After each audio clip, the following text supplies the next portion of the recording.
अब पारा हाई नहीं है, मैं तो ये कहूँगा सियासत का। हुकूमत भी थोड़ी रिलैक्स नजर आती है, लेकिन क्या पता, सियासत है, पैंतरा बदलते वक्त बदलते पता नहीं चलता। सर्द मौसम में सियासी पारा अगर मैं कहूँ इस वक्त थोड़ा सा मुंजमद हो रहा है तो बेहतर होगा। गवर्नमेंट और ओपोजिशन के दरमियान महाजराई का सिलसिला बहरहाल जारी है, एक दूसरे पर लफ्जी गोलाबारी भी हो रही है, ताबड़तोड़ हमले भी हो रहे हैं, और इस वक्त लॉन्ग मार्च से ज्यादा तहरीक अदम एतमाद का शोर जो है वो बढ़ गया। बिल्कुल, अदम एतमाद की तहरीक के हवाले से हुकूमत तो काफी पुरएतमाद दिखाई दे रही है। कल मुख्तलिफ वज़रा की स्टेटमेंट भी आई, सवाल से हम डिस्कशन करेंगे। हमारे साथ मौजूद हैं वज़ीर ख़ारजा शाह महमूद कुरैशी साहब।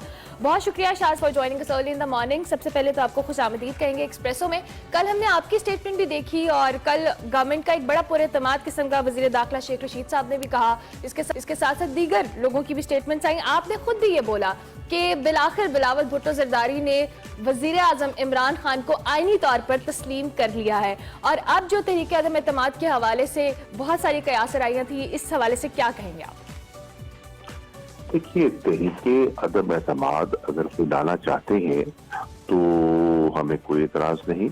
हम उसका सियासी अंदाज में, जमहूरी अंदाज में, पार्लिमानी अंदाज में मुकाबला करेंगे, और इंशाअल्लाह हमें एतमाद है कि हम उन्हें शिकस्त देने में, हम और हमारे हलीफ, हम उनको शिकस्त देने में कामयाब होंगे। लेकिन इससे जाहिर ये होता है कि इस वक्त पीडीएम के अंदर सोच का इख्तलाफ है। पीडीएम के कुछ लोग हैं जो इसरार कर रहे थे इस्तीफों पर। मिसाल के तौर पर मरियम नवाज साहिबा का जो मुस्लिम लीग नून के अंदर धड़ा है, वो इस्तीफों का ख्वाहिशमंद है, और उनका इसरार था कि फिल फौर इस्तीफे दिए जाए। लेकिन जो धड़ा शहबाज शरीफ साहब की सोच को, उसकी नुमाइंदगी करता है, वो समझता है कि ये रास्ता कोई दुरुस्त रास्ता नहीं है। इसी तरह आपके इल्म में है कि JUI के मौलाना फजल रहमान बिल्कुल तुले हुए थे कि जी फला तारीख को हमने लॉन्ग मार्च का ऐलान करना है, और दबाव बढ़ाने के लिए हमने जलसे करने हैं, रैलीज करनी है। अब बिलावल भुट्टो जरदारी खुद अपनी गुफ्तगू से इस बात का इजहार कर चुके हैं कि वो जो दबाव की उनकी सियासत थी, जो उनकी पॉलिसी थी, वो कारआमद साबित नहीं हुई। जो उनके जलसे थे, जो उनके जुलूस थे, वो मौसर साबित नहीं हुए, क्योंकि अवाम उनसे लाताल्लुक दिखाई देती है। उनका कारकुन जो है वो बिल्कुल मौजूद है, वो आता है, उनकी कोशिश पे, उनके कहने पे आता है, पार्टिसिपेट करता है, लेकिन वो एक महदूद नंबर है। लोग समझते हैं, अवाम समझती है कि इससे मुल्क का नुकसान होगा। अफरा तफरी, अदब इस्तेकाब आज पाकिस्तान के मफाद में नहीं है। चुनांचे वो कहते हैं कि आप असेंबली का रुख इख्तियार कीजिए और वहां अदम एतमाद लाइए। इससे जाहिर क्या हो रहा है? इससे जाहिर हो रहा है कि पीडीएम जो मेरी नजर में एक गैर फितरी और एक आर्जी इत्तेहाद है, उसमें हमआहंगी नहीं है, उनकी सोच के अंदर मुताबिकत नहीं है, अंदरूनी इख्तिलाफात मौजूद है।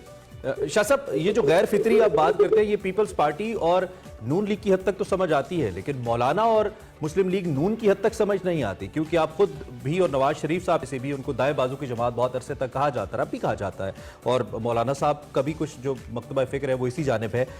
इस वक्त आप किस तरीके से ये कह सकते हैं कि ये तहरीक दम तोड़ रही है, जबकि नून लीग और मौलाना इस वक्त एक पेज के ऊपर ही नजर आते हैं? जो तहरीक के सदर भी हैं, जनरल सेक्रेटरी भी नून लीग से हैं। अगर पीपल्स पार्टी इससे इख्तलाफ करती भी है, जो बिलावल साहब की स्टेटमेंट से लगता है, तो आपको नहीं लगता कि still having the good numbers in national assembly and senate, Noon league और मौलाना आपको टफ टाइम दे सकते हैं लॉन्ग मार्च को लेकर?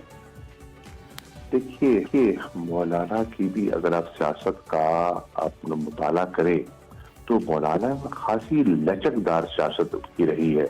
आपने देखा, क्या यही मौलाना फजल रहमान साहब नहीं थे जिन्होंने मुशर्रफ का उस वक्त साथ दिया और 17वीं तरमीम को पास करवाया?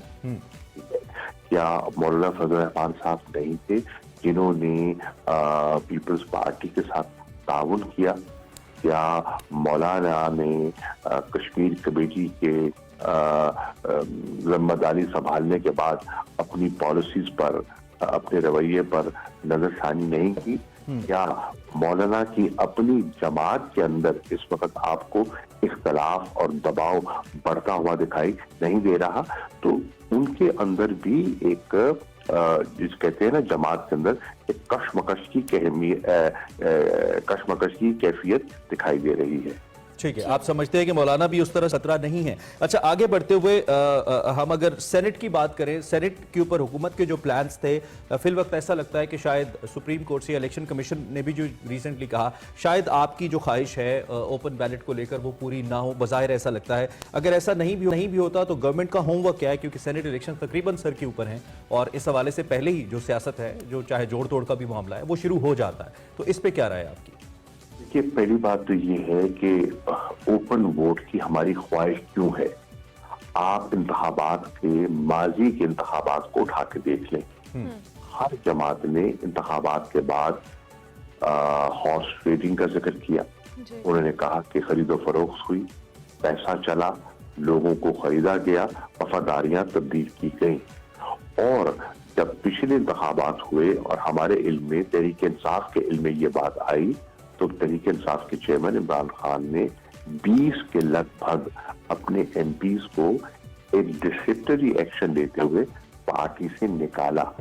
ये एक गैर मामूली एक फेल था। पाकिस्तान की सियासत में माजी में ऐसा कभी नहीं हुआ। एक जिसे कहते हैं ना एहतसाब का अमल, आपने वाकईतन जमात के अंदर एक एहतसाब के अमल को आगे बढ़ते हुए देखा, पार्टी को डिसिप्लिन करने के लिए और शफाफ इंतखाबात के लिए एक बहुत बड़ी कोशिश की। उसके अलावा आप देखें कि सेनेट में इस पर बहस हो चुकी है और पूरी सेनेट में जहां मुस्लिम लीग नून मौजूद है, जिसमें JUI मौजूद है, दीगर जमातें मौजूद है, ये इस पर बहस कर चुकी हैं और मौजूदा सिस्टम पर वो अदब एतमाद का इजहार कर चुकी हैं, वो एतराजात उठा चुकी हैं और कह चुकी हैं कि शफाफ इंतखाबात उनकी मंजिल है। अगर ऐसा है तो तहरीक इंसाफ ने कहा कि आइए हम माजी के तजर्बों को सामने रखते हुए, आप ही के बयानात को सामने रखते हुए एक तजवीज पेश करते हैं, उस पर हमारे साथ तावन कीजिए और हम इसके लिए अपनी राय नहीं, माहिरीन की राय, सुप्रीम कोर्ट की राय हासिल कर लेते हैं। सुप्रीम कोर्ट ने अपनी राय देनी है। कानून साजी अगर दरकार है तो हम कानून साजी के लिए भी आगे बढ़ने के लिए तैयार हैं। क्या दीगर जमातें, क्योंकि हमारे पास आईनी तरमीम के लिए 2/3 अक्सरियत तो नहीं है, अगर वो वाकईतन संजीदा हैं और शफाफ इंतखाबात के ख्वाहिशमंद हैं तो क्या वो आईनी तरमीम में हमारा साथ देने के लिए तैयार होंगे? ठीक हो गया। शाह साहब, आपकी मौजूदगी से फायदा उठाते हुए हम थोड़ा इंटरनेशनल यहाँ पे जाएं तो अमेरिका की बात करें। नई एडमिनिस्ट्रेशन आई है, अमेरिका में भी बड़ी तब्दीली आई है। आपने बड़ी इंपॉर्टेंट प्रेस कॉन्फ्रेंस भी की और आपने कहा कि नया पाकिस्तान अमेरिका के साथ, उसकी नई एडमिनिस्ट्रेशन के साथ, नए तरीके के साथ, नई हिकमत अमली के साथ जाएगा। गवर्नमेंट की क्या तैयारी है इस हवाले से? देखिए, गवर्नमेंट की तैयारी ये है कि हमने अपने अमली इक़दामात से ये साबित किया है कि हम इस खित्ते में अमन चाहते हैं, इस्तेहकाम चाहते हैं। हमारी सोच जो है वो अमन और इस्तेहकाम के लिए इसलिए है कि हम अपनी तवज्जो, हम अपना फोकस जो है वो देना चाहते हैं मुल्की माशी इस्तेहकाम की तरफ। क्योंकि हमें जो मईशत मिली वो नगुफ्ता बेहालत पे मिली और उस मईशत को अगर हमने बेहतर करना है तो फिर हमें यहाँ सियासी इस्तेकाम चाहिए, हमें यहाँ इलाकाई इस्तेकाम चाहिए, हमें यहाँ अमन चाहिए।